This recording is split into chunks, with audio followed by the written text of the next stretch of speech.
Hello students, आज का topic है सुटेबिलिटी ऑफ सैंपल इन्वेस्टिगेशन और when and where sampling method should be use. निदर्शन प्रणाली या प्रतिदर्श अनुसंधान की उपयुक्तता या निदर्शन प्रणाली का प्रयोग कब और कहाँ किया जाना चाहिए। Under following condition the sampling method is considered more suitable than a census method. यहाँ पे कुछ कंडीशन है जिसमें सेंसस मेथड मतलब जो संगणना पद्धति की तुलना में निदर्शन प्रणाली अधिक उपयुक्त मानी जाती है।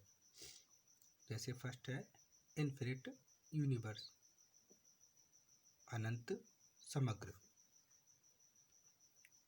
If the universe is infinite i.e. which cannot be counted completely or which may continue indefinitely, then sampling method is more suitable. i.e. analysis of stars in the sky or average weight of newly born babies. If all stars in the sky are included in the study, their counting will not be possible. Similarly, the sequence of newly born babies has to continue indefinitely. Hence, sampling method is more practical for finding out their average weight. तो हमने देखा कि अनंत समग्र में क्या होता है, अगर हमारा समग्र अनंत हो, इन्फिनिट हो, मतलब जिसकी पूरी गणना संभव ना हो या जो कभी समाप्त ना होने वाला हो, तो वहाँ पर निदर्शन प्रणाली मतलब जो सैम्पलिंग मेथड है वही सूटेबल रहता है। जैसे आकाश में तारों का हमें एनालिसिस करना है या नवजात शिशुओं का एवरेज वेट पता करना है, तो यदि आकाश में सारे तारों को हम अनुसंधान में शामिल करें तो उनकी गणना पॉसिबल नहीं होगी। ऐसे ही नवजात शिशु का क्रम लगातार चलना है, इसलिए इनके एवरेज वेट के लिए सैम्पलिंग मेथड ही अधिक व्यावहारिक होता है। नेक्स्ट, वाइड स्कोप, विस्तृत क्षेत्र। If the area of investigation is very wide and there is no need of high level of accuracy, then also sampling method is considered suitable. यदि अनुसंधान का क्षेत्र काफ़ी बड़ा होता है और इसमें शुद्धता के हाई लेवल मतलब जो उच्च स्तर की आवश्यकता नहीं है, तो वहाँ निदर्शन प्रणाली उपयुक्त होती है। For instance, if a survey is to be conducted about consumers' behavior, it is difficult. It is not impossible to conduct very consumer under census method.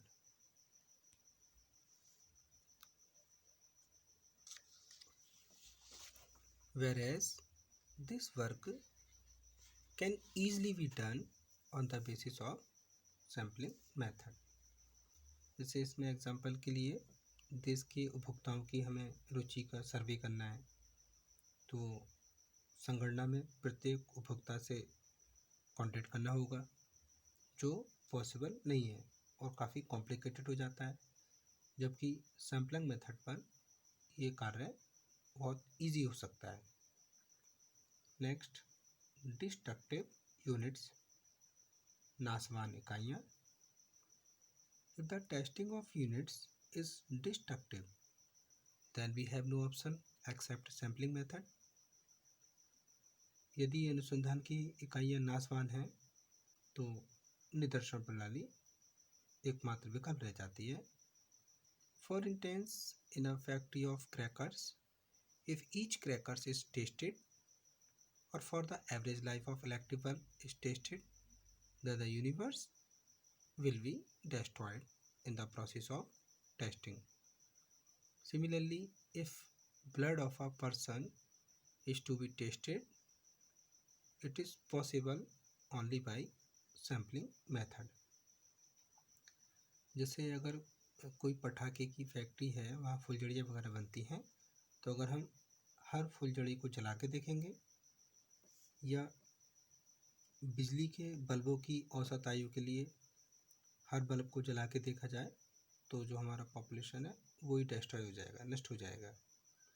इसी प्रकार अगर हमें किसी ह्यूमन के ब्लड का टेस्टिंग लेनी है, तो अगर हम उसके पूरे शरीर का खून निकाल कर परीक्षण करें, तो फिर तो व्यक्ति का अस्तित्व ही समाप्त हो जाएगा।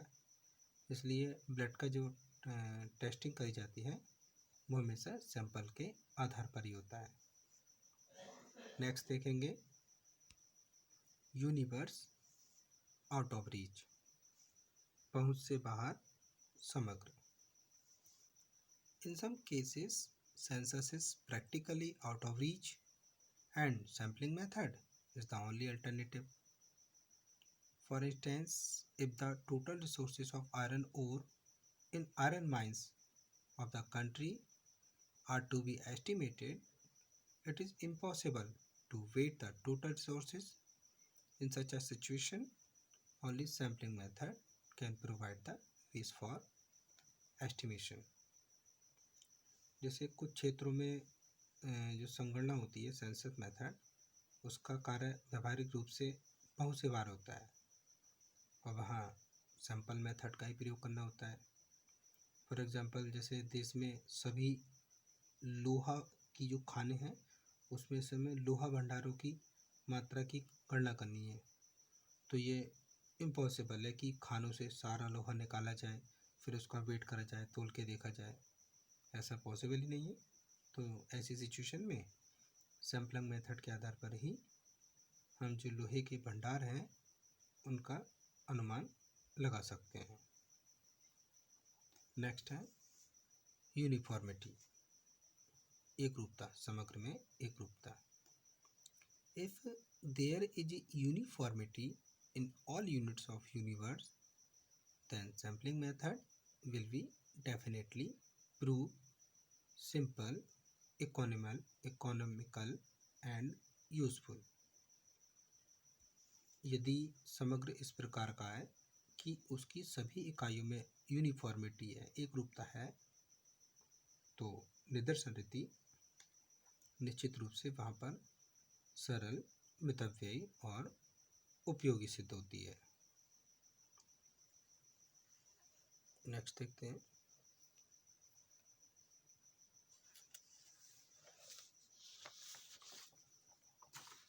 क्विक कंक्लूजन, शीघ्र निर्णय।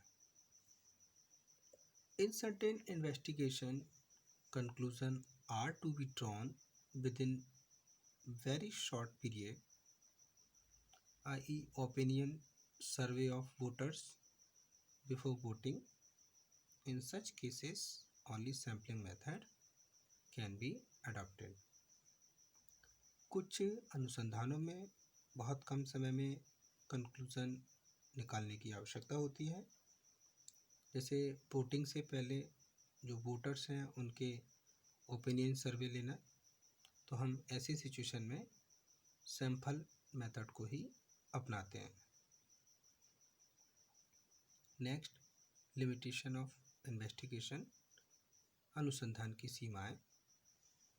The limitation of time, money, resources and man power of the investigation may also force to adopt sampling in place of census method. अनुसंधानकर्ता को धन, समय, साधन और व्यक्तियों की सीमाएं भी इस बात के लिए मजबूर करती हैं कि वह संगणना के स्थान पर, मतलब सेंसस के स्थान पर सैंपलिंग मेथड ही यूज करें, निर्देशन रीति ही अपनाई जाए। Finally, to quote the views of नीस वेंकर, The sampling method is widely used in economic and business inquiries. It is sometimes the only possibility, often the most practical, and usually the most efficient means of studying mass data. तो अंत में निसुंगर के शब्दों में हम देखें तो निदर्शन विधि का प्रयोग आर्थिक और व्यापारिक अनुसंधानों में व्यापक रूप से होता है, क्योंकि विशाल समंकों के अध्ययन के लिए एकमात्र ये पॉसिबल, व्यावहारिक और सबसे बेस्ट मेथड कहलाता है। तो यहाँ हमने suitability of sample investigation, when and where sampling method should be used, मतलब सैम्पलिंग में इन्वेस्टिगेशन कहाँ पर उपयुक्त है और कहाँ इसका प्रयोग किया जाना चाहिए। तो हमने इनकी कुछ कंडीशन देखी। जैसे पहली कंडीशन थी हमारी इन्फिनिट यूनिवर्स, जहाँ पर समग्र अनंत हो। जैसे आकाश में तारों का एनालिसिस करना हो तो वहाँ पर हम सेंसस मेथड की जगह सैम्पलिंग मेथड को चुनेंगे। और अगर वाइड स्कोप होता है तो वहाँ पर भी हमें सैम्पलिंग मेथड यूज़ कर लेते हैं, जहाँ पे हाई लेवल की आवश्यकता नहीं होती। और जहाँ पर डिस्ट्रक्टिव यूनिट होती है, नाशवान इकाइयाँ होती हैं, जैसे क्रैकर की जो फैक्ट्री है, वहाँ पर हम सारे क्रैकर जला के नहीं देख सकते, वहाँ पर हम सैम्पल मेथड यूज़ करते हैं। इसी टाइप से कुछ जो यूनिवर्स समग्र होते हैं वो हमारी पहुँच से बाहर होते हैं, तो वहाँ पर हम सैम्पलिंग मेथड का यूज़ करते हैं। जैसे आयरन ओर की मायने हो गई, तो वहाँ से हम सारे आयरन को खोद कर निकाल कर वेट नहीं कर सकते, वहाँ सैम्पल मेथड के आधार पर ही उसका एस्टिमेशन किया जाता है। और यदि पॉपुलेशन या समग्र जो होते हैं हमारे एक ग्रुप के होते हैं, तो वहाँ पर भी हम सैम्पलिंग मेथड को ही यूज़ करते हैं, क्योंकि वो सरल भी होता है, मितव्ययी भी होता है और हमारे लिए उपयोगी भी होता है। इसी प्रकार से हमें कोई कंक्लूजन के लिए भी सैम्पलिंग मेथड को यूज़ करना होता है। और अनुसंधान की जो सीमाएं होती हैं, जिसमें अनुसंधान के धन की बात आ जाए या समय की बात आ जाए, तो वहाँ पर भी हम संगणना के स्थान पर निर्देशन रीति का प्रयोग करते हैं। तो आज की वीडियो में बस इतना ही। Thank you very much students.